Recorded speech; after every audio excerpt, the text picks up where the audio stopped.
ಇಲ್ಲಿರೋದು ಬೇಡ, ನಿಮ್ಮ ತವ್ರ ಮನೆಗೆ ಹೋಗ್ಬಿಡಿ. ಸೋತು ತವ್ರ ಮನೆಗೆ ಹೋಗ್ಬಾರ್ದು ರಾಜು. ಆಡ್ಕೊಳ್ಳೋರ್ ಬಾಯಿಗೆ ಆಹಾರ ಆಗ್ಬಿಡ್ತೀವಿ. ಕೊನೆಗಾಲದಲ್ಲಿ ಅಪ್ಪ ಅಮ್ಮಂಗೆ ಸಹಾಯ ಮಾಡೋಕ್ಕಾಗದೇ ಇದ್ರೂ ಪರವಾಗಿಲ್ಲ, ಅವ್ರಿಗೆ ಹೊರೆಯಾಗಂತೂ ಇರಬಾರ್ದು. ನಾನು ಎಲ್ಗೂ ಹೋಗೋದಿಲ್ಲ ರಾಜು. ಬದುಕಿದ್ರೆ ಇದೇ ಮನೇಲಿ ಅಷ್ಟೆ. ಅವ್ರು ಬರ್ತಾರೆ ಅನ್ನೋ ನಂಬಿಕೆ ಮೇಲೆ ಕಾಯ್ತಾ ಇದ್ದೀನಿ. ಇನ್ನು ಮುಂದೆನೂ ಕಾಯ್ತಾ ಇರ್ತೀನಿ. ಯಾಕೆಂದ್ರೆ ಕಾಯೋದು ಬಿಟ್ರೆ ನನಗೆ ಬೇರೆ ದಾರಿ ಇಲ್ವಲ್ಲ. ಇಲ್ಲಿವರೆಗೂ ಆ ಕೃಷ್ಣ ನಡೆಸಿದ ದಾರಿನಲ್ಲೇ ನಡ್ಕೊಂಡು ಬಂದೋಳು ನಾನು. ಅವನು ಹೋಗು ಒಂದು ಕಡೆ ಹೋಗ್ತೀನಿ, ನಿಲ್ಲೋ ಒಂದು ಕಡೆ ನಿಲ್ತೀನಿ. ಅವ್ರು ಬದುಕಿದ್ದಾರೆ ಅಂತ ನನ್ನ ಮನಸ್ಸಲ್ಲಿ ತುಂಬಿದವನೇ ಅವನು ರಾಜು. ಅದೇ ನಂಬಿಕೆ ಮೇಲೆ ಇವತ್ತಿನವರೆಗೂ ಜೀವ ಕೈಯಲ್ಲಿ ಹಿಡ್ಕೊಂಡು ಅವ್ರು ಬರ್ತಾರೆ ಅಂತ ಕಾಯ್ತಾ ಇದ್ದೀನಿ. ಅಕಸ್ಮಾತ್ ನನ್ನ ನಂಬಿಕೆ ಸುಳ್ಳಾದ್ರೆ ನಾನು ಕೂಡ ಈ ಭೂಮಿ ಮೇಲಿರಲ್ಲ. ನನ್ನ ಕೃಷ್ಣ ನನಗೆ ನನ್ನ ವಿಷಯನ ತೋರಿಸ್ತಾನೆ ಅನ್ನೋ ನಂಬಿಕೆ ನನಗಿದೆ. ಇವತ್ತೆಲ್ಲ ನಾಳೆ ಸತ್ಯ ಗೆದ್ದೆ ಗೆಲ್ಲುತ್ತೆ ಅನ್ನೋ ನಂಬಿಕೆಯಿಂದಾನೆ ನಾನು ಬದುಕಿದ್ದೀನಿ. ಇನ್ನು ಮುಂದೆ ಕೂಡ ಅದೇ ವಿಶ್ವಾಸದಲ್ಲಿ ಬದುಕ್ತೀನಿ. ಹಾಗಂತ ನಾನು ಸುಮ್ಮನೆ ಇರೋದಿಲ್ಲ ರಾಜು. ಅವನನ್ನು ಈ ಮನೆಯಿಂದ ಹೊರಗೆ ಹಾಕೋದಕ್ಕೆ ಏನೇನು ಪ್ರಯತ್ನ ಮಾಡಬೇಕೋ ಎಲ್ಲ ಮಾಡ್ತೀನಿ. ಸುಳ್ಳು ಹೇಳ್ಕೊಂಡು ಬದುಕ್ತಿರೋ ಅವನಿಗೆ ಜೀವನ ಮಾಡೋದಕ್ಕೆ ಅವಕಾಶ ಇದೆ ಅಂದಮೇಲೆ ಸತ್ಯ ಹೇಳ್ತಿರೋ ನನಗೆ, ನನ್ನ ಮಗುಗೆ ಅಧಿಕಾರ ಇಲ್ವಾ? ಏನೇ ಆಗಲಿ ನಾನು ತವ್ರ ಮನೆಗೆ ಹೋಗಲ್ಲ ರಾಜು. ದಯವಿಟ್ಟು ನನ್ನ ಬಲವಂತ ಮಾಡಬೇಡ.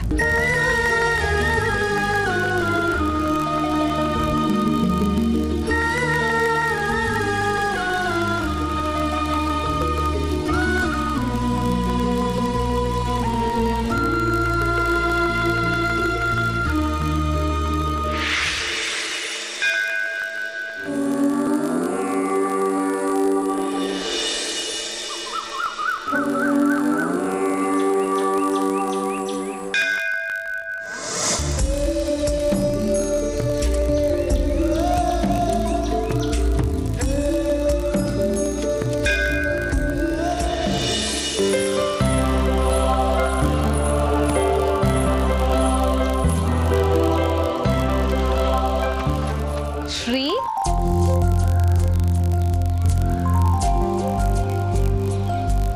ಏನ್ ಶ್ರೀ, ದೇವ್ರತ್ರ ಒಳ್ಳೆ ಹೆಂಡತಿ ಸಿಗ್ಲಿ ಅಂತ ಕೇಳೋಕ್ ಬಂದಿದ್ಯಾ? ಅಕ್ಷರ,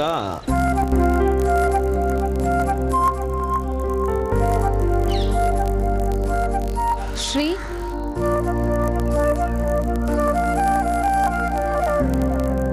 ಕಲ್ಬಂಡೆ ಹತ್ರ ಕೇಳ್ಕೊಂಡಿದ್ರು. ಇಷ್ಟಕ್ಕಾಗ್ಲೇ ಅದು ಕರ್ಗಿ ನೀರಾಗ್ತಿತ್ತು. ಆದ್ರೆ ನೀನ್ ಯಾಕೆ ಹೀಗೆ? ಒಂದು, ನನ್ನ ಹತ್ರ ನೀನ್ ಬರಬಾರ್ದು ಅಂತ ಯಾರೋ ಮಾಟ ಮಾಡಿಸಿರ್ತಾರೆ. ಇನ್ನೊಂದು, ನಿಮ್ ದೃಷ್ಟಿ ತಾಗದೆ ಇರ್ಲಿ ಅಂತ ಯಾರೋ ಬೇಡ್ಕೊಳ್ತಾ ಇರ್ತಾರೆ. ಎರಡನೇದು ಕರೆಕ್ಟ್. ಯಾರೋ ಬೇಡ್ಕೋತಾ ಇರ್ತಾರೆ. ಆ ಬೇಡಿಕೆ ಈಡೇರಿಸ್ಬೇಡ ಅಂತ ನಾನು ದೇವ್ರ ಹತ್ರ ಕೇಳ್ಕೊಳ್ತೀನಿ. ನಾ ಮೆಚ್ಚಿರೋ ಹುಡ್ಗ ಕಣೋ ನೀನು. ನನ್ನಿಂದ ನೀನು ಅದ್ಯಾರು ದೂರ ಮಾಡ್ತಾರೋ ನಾನು ನೋಡ್ತೀನಿ. ನಾನೇ ದೂರ ಹೋಗ್ತೀನಲ್ಲ, ಇನ್ನ ನಮ್ಮನ್ನು ಬೇರೆ ಯಾರು ದೂರ ಮಾಡ್ಬೇಕಳು? ಅಕ್ಷರ, ನೀನು ನನ್ನ ಹುಡುಗಿ ಅಲ್ಲ, ನನ್ನ ಹುಡುಗಿನೇ ಬೇರೆ.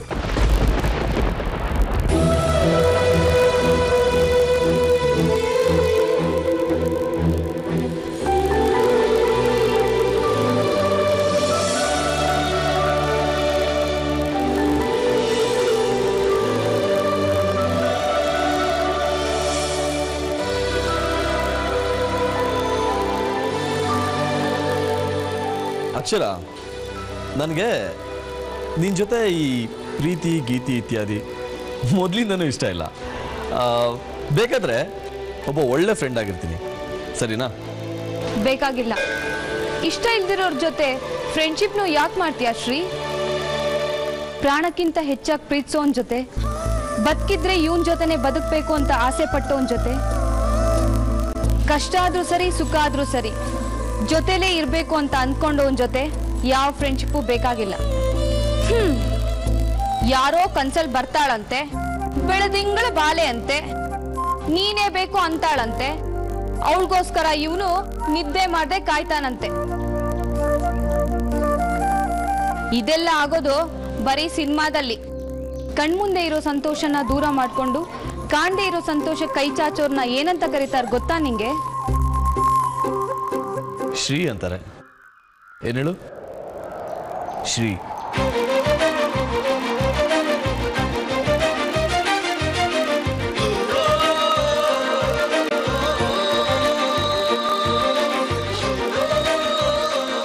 ಜಾಸ್ತಿ ಯೋಚನೆ ಮಾಡಬೇಡ ಶ್ರೀ. ಈ ಅಕ್ಷರ ಯಾವತ್ತೂ ನಿನ್ನ ನೆನಪಲ್ಲಿ ಕೊರ್ಗಿ ಸಾಯೋದಿಲ್ಲ, ಆದರೆ ನಿಂದೇ ನೆನಪಲ್ಲಿ ಬದುಕ್ತಾಳೆ. ಯಾವತ್ತೂ ಒಂದಿನ ಅಕ್ಷರ ನೆನಪಾದ್ರೆ ಖಂಡಿತವಾಗ್ಲೂ ನೀನು ಓದ್ಕೋಬೋದು. ನೀನು ಓದ್ದಾಗಲೇ ಈ ಅಕ್ಷರಕ್ಕೂ ಒಂದು ಬೆಲೆ. ಇಷ್ಟು ಅದನ್ನ ಎಲ್ಲಿ ಕಲ್ತ್ಕೊಂಡ್ಬಂದ್ಯಾ ನೀನು? ನೋಡು, ನಮ್ಮ ಅಪ್ಪನ ನಾನು ಚೆನ್ನಾಗಿ ನೋಡ್ಕೋಬೇಕು, ಅವ್ರ ಕೆಲಸನ ಮುಂದುವರ್ಸ್ಕೊಂಡು ಹೋಗ್ಬೇಕು ಅಷ್ಟೇ. ನನಗೆ ನಿನ್ನ ಬಲೆನಲ್ಲಿ ಬೀಳೋದಕ್ಕೆ ಇಷ್ಟ ಇಲ್ಲ. ಪ್ರೀತಿನ ಬಲೆ ಅಂದ್ಕೊಂಡ್ರೆ ಅದು ಪ್ರೀತಿಗೆ ಮಾಡೋ ಅವಮಾನ ಶ್ರೀ. ನೀನೇನು ಅಂತ ಗೊತ್ತಿದೆ, ನಿನ್ ಕೆಲಸ ಏನು ಅಂತನೂ ಗೊತ್ತಿದೆ. ಇದೆಲ್ಲ ಗೊತ್ತಿಲ್ಲದೆ ನಾನು ನಿನ್ನ ಇಷ್ಟಪಡ್ತೀನ ಶ್ರೀ? ಅಪ್ಪ ಅಮ್ಮ ಇಲ್ಲದೆ ಬೆಳೆದಿರೋ ಹುಡುಗಿ ನಾನು. ಪಂಡಿತ್ ಮಾವನ್ನೇ ನನ್ನ ಅಪ್ಪ ಅಂತ ತಿಳ್ಕೊಂಡಿದ್ದೀನಿ. ನಿಂಗೆ ಹೆಂಡತಿಯಾಗಿ ಪಂಡಿತ್ ಮಾವನ್ ಮಗಳಾಗಿರ್ತೀನಿ. ಏನಂತೀಯ?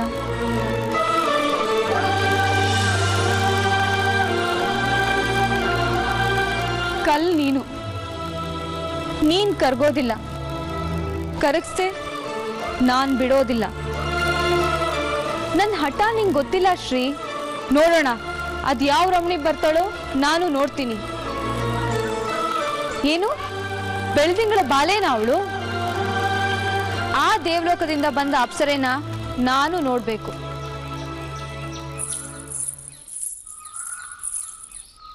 ಶ್ರೀ, ನೀನು ನಾನು ಪಡ್ಕೊಡ್ತೀನಿ, ನೋಡ್ತಾ ಇರು.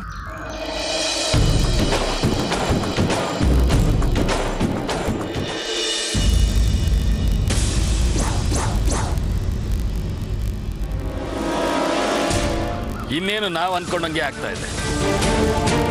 ಇನ್ಮೇಲೆ ರಾಧಿಕಾ ಮಾತನ್ನ ಈ ಮನೆಯಲ್ಲಿ ನಮ್ದೇ ಇರೋ ಪರಿಸ್ಥಿತಿ ನಿರ್ಮಾಣ ಆಗುತ್ತೆ. ನಾನ್ ಧರ್ಮಾಧಿಕಾರಿ ಆಗೋದಕ್ಕೆ ಯಾವುದೇ ತೊಂದರೆ ಇಲ್ಲ. ಆದ್ರೆ ನಮ್ಮ ಪ್ರಯತ್ನಗಳನ್ನ ಹೇಗೆ ಶುರು ಮಾಡೋದು?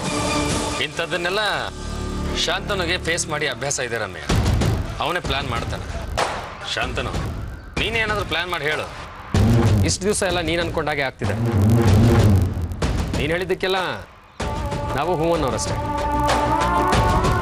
ಪ್ರದೀಪ, ನಿನ್ನ ಮತ್ತು ರಮ್ಯಾ ಸಹ ಇಲ್ಲ ಅಂದಿದ್ರೆ ನಾನೇನೂ ಮಾಡೋಕ್ಕಾಗ್ತಾ ಇರಲಿಲ್ಲ. ನೀನೇ ಒಂದು ಐಡಿಯಾ ಕೊಡು.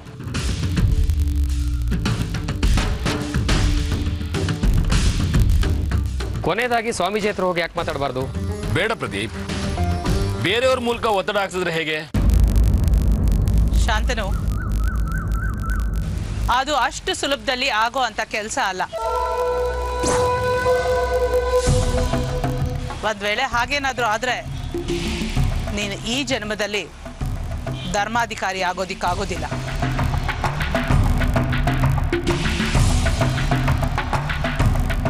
ಹಾಗಾದ್ರೆ ಪಾಪಿ ಮಗನ ಜೊತೆ?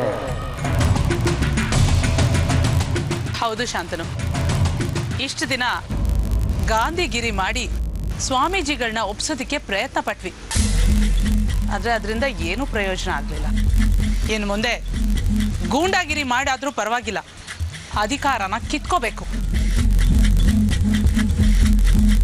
ಇಲ್ಲ ಅಂದ್ರೆ ನಿನಗೆ ಅಧಿಕಾರ ಸಿಗೋದಿಲ್ಲ. ಪ್ರದೀಪ್ಗೆ ಅಧಿಕಾರದಿಂದ ಬರೋ ಹಣ ಸಿಗೋದಿಲ್ಲ. ಹಾ, ರಮ್ಯನ್ ಮರಿಬೇಡ. ಅವಳಿಂದ ನಮಗಾಗ್ತಿರೋ ಸಹಾಯ ಸಾಮಾನ್ಯದಲ್ಲ.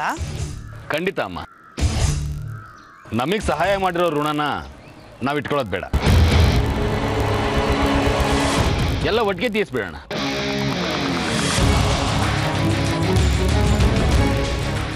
ವಾ, ಶಾಂತನುಗೆ ನಿಮ್ಮ ಸಪೋರ್ಟ್ ಇದೆ ಅಂತ ನನಗೆ ಇವತ್ತೇ ಗೊತ್ತಾಗಿತ್ತು. ಇದ್ರೆ ನಿಮ್ಮಂಥ ತಾಯಿ ಇರಬೇಕು. ಮಗನಿಗೋಸ್ಕರ ಇಷ್ಟೆಲ್ಲ ಕಷ್ಟಪಡ್ತಾ ಇದ್ದೀರಾ, ಅದು ಸಾಕು ಮಗನಿಗೋಸ್ಕರ. ನೀವೇ ಏನಾದರೂ ಒಂದು ಐಡಿಯಾ ಕೊಡಿ.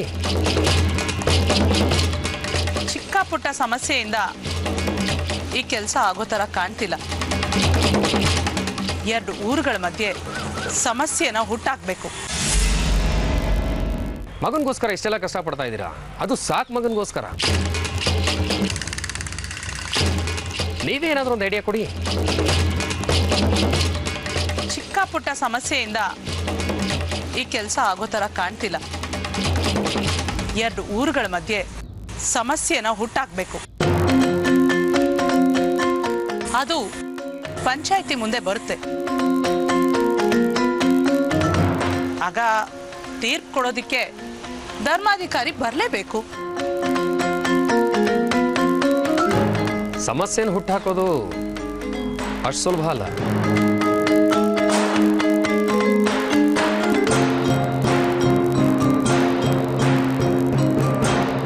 ಬೆಂಕಿ ಹಾಕೋದು ಸುಲಭ ಅಲ್ವಾ ಪ್ರದೀಪ್? ಸುಲಭ ಅಲ್ವಾ ಪ್ರದೀಪ್? ಸುಲಭ ಅಲ್ವಾ?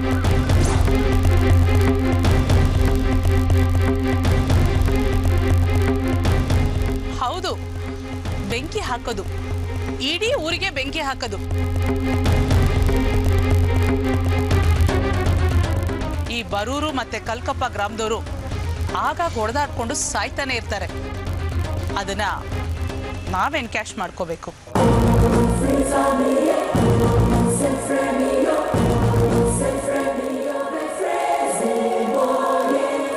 ಕೆಲವನ್ನ ದುಡ್ಡು ಕೊಟ್ಟು ಕೊಂಡ್ಕೊಂಡು ಒಂದಷ್ಟು ಮನೆಗಳಿಗೆ ಬೆಂಕಿ ಹಾಕ್ಸೋಣ. ಅದು ಪಂಚಾಯಿತಿ ಮುಂದೆ ಬರುತ್ತೆ. ಇದು ನಾನು ಹೇಳ್ತಿರೋ ಅಷ್ಟು ಸುಲಭ ಅಲ್ಲ.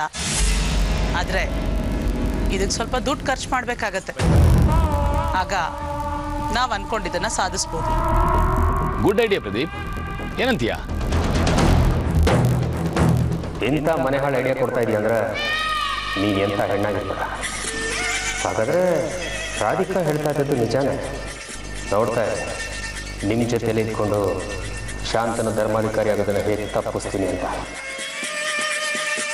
ಏನೋ ಯೋಚನೆ ಮಾಡ್ತಿರೋ ಹಾಗಿದೆ. ನೀವು ಕೊಟ್ಟಿರೋ ಪವರ್ಫುಲ್ ಐಡಿಯಾಸ್ಗಿಂತ ಪ್ರದೀಪ್ಗೆ ಜಾಸ್ತಿ ಗೊತ್ತು. ಅದ್ರ ಬಗ್ಗೆನೇ ಚಿಂತೆ ಮಾಡ್ತಿದ್ದಾನೆ ಅನ್ಸುತ್ತೆ.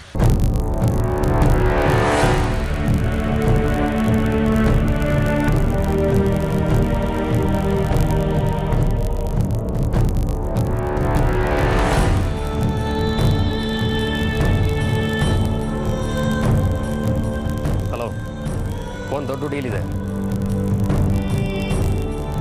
ಕೈ ತುಂಬ ಹಣ ಸಿಗುತ್ತೆ, ಬಟ್ ತುಂಬ ಕಾನ್ಫಿಡೆನ್ಷಿಯಲ್. ನಾನು ಹೇಳೋ ಜಾಗಕ್ಕೆ ಬನ್ನಿ, ಡೀಟೇಲ್ಸ್ ಹೇಳ್ತೀನಿ.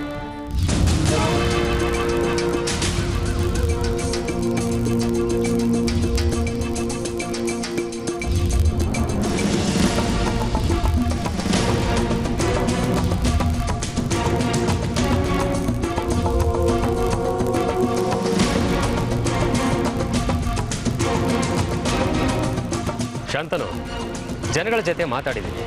ಆಮೇಲೆ ನೀನು ಹೋಗಿ ಮಾತಾಡ್ಕೊಂಬರೋಣ. ನೋಡು ಶಾಂತನು, ನಮ್ಮ ಪ್ರದೀಪು ಪಾದರಸ ಇದ್ದ ಹಾಗೆ. ಎಷ್ಟು ಬೇಗ ಮುಂದುವರಿತಿದ್ದಾನೆ ಅಂತ. ನೀನು ಯಾವಾಗಲೂ ಇವನ್ ಜೊತೆಲೇ ಇರಬೇಕು. ಖಂಡಿತ ಅಮ್ಮ, ನಾನು ಪ್ರದೀಪ ಒಟ್ಟಿಗೆನೇ ಹೋಗ್ತೀವಿ. ನನ್ನ ದಾರಿನೇ ಬೇರೆ ಶಾಂತನು, ಗುರಿ ಮಾತ್ರ ಒಂದೇ, ನೀನು ಸೋಲೋದನ್ನು ನೋಡೋದು. ಸರಿ, ಹಾಗಿದ್ರೆ ಆದಷ್ಟು ಬೇಗ ಕೆಲಸ ಮುಗಿಸಿ. All the best. Pradeep, all the best.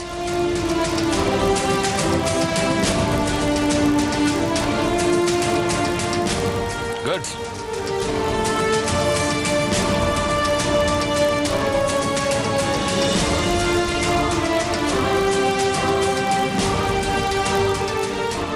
ಪ್ರಪಂಚದಲ್ಲಿರೋ ಕೆಟ್ಟ ಬುದ್ಧಿಲಿ ಅರ್ಧ ಶಾಂತನೋಗಿದ್ರೆ ಅರ್ಧ ಶಾರದಾಗಿದೆ. ನೀನು ನಿನ್ನ ಮದರ್ ಇಂಡಿಯಾ ನನ್ನ ಪಾಲಿಗೆ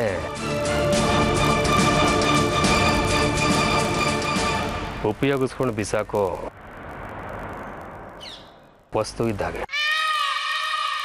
ಧರ್ಮಾಧಿಕಾರಿಯಾಗಿ ಸಾಧನೆ ಮಾಡಬೇಕು ಅಂತ ಹೊರಟಿದೆಯಲ್ಲ, ನೋಡ್ತಾ ಇರೋ ನಿನ್ನ ಸಾಧನೆನ ಈಗ 0 ಮಾಡ್ತೀನಿ ಅಂತ.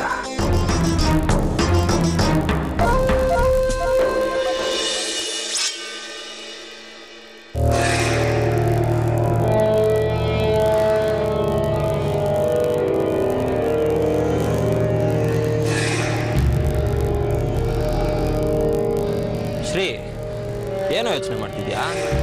ಇವತ್ತು ಹೋಳಿ ಇದೆ, ಅಪ್ಪು ಫಿಲಂ ಬೇರೆ ರಿಲೀಸ್ ಆಗ್ತಿದೆ, ದೇವಸ್ಥಾನಕ್ಕೆ ಹೋಗ್ಬೇಕು ಅಂತ ಹೇಳಿದ್ದೆ ಅಲ್ವಾ? ಹೌದು ಕಣ, ಆದರೆ ಯಾಕೋ ಎಲ್ಲೂ ಹೋಗಕ್ಕೆ ಮನಸ್ಸೇ ಬರ್ತಿಲ್ಲ.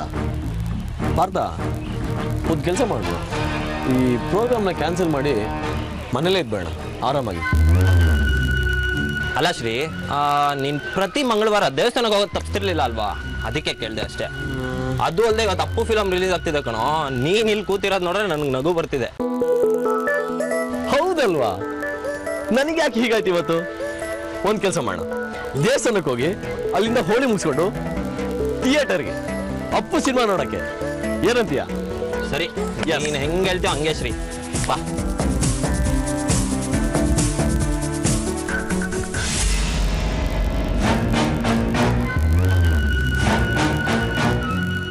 ಬಾ, ಸೀದಾ ನಿನ್ನ ಸ್ಮಶಾನಕ್ಕೆ ಕರ್ಕೊಂಡು ಹೋಗ್ತಾ ಇದ್ದೀನಿ. ಇವತ್ತಿಂದ ನನಗೆ ನಿನ್ನಿಂದ ಮುಕ್ತಿ ಸಿಗುತ್ತೆ.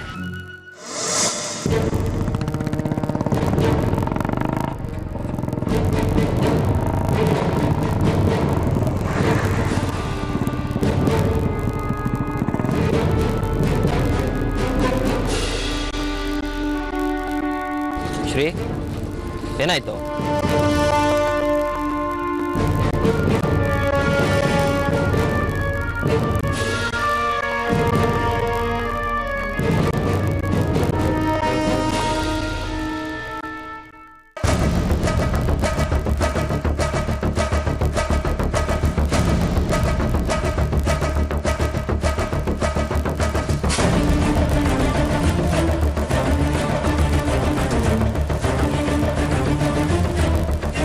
ಶ್ರೀ, ಏನಾಯ್ತು?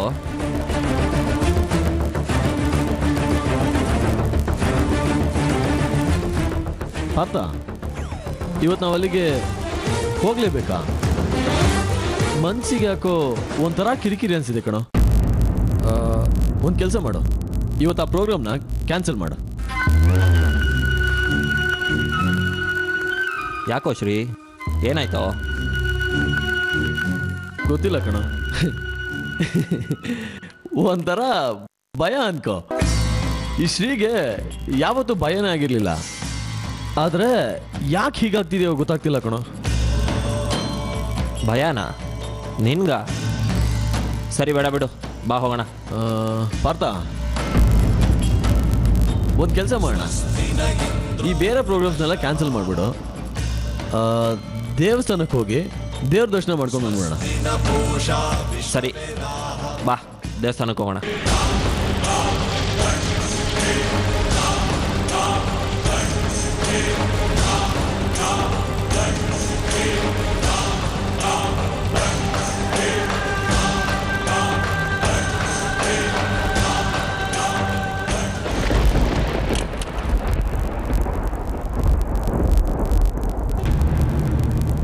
ಇರ್ಲಿ ಬಿಡು, ನಾನು ಹಿಡ್ಕೊಂತೀನಿ.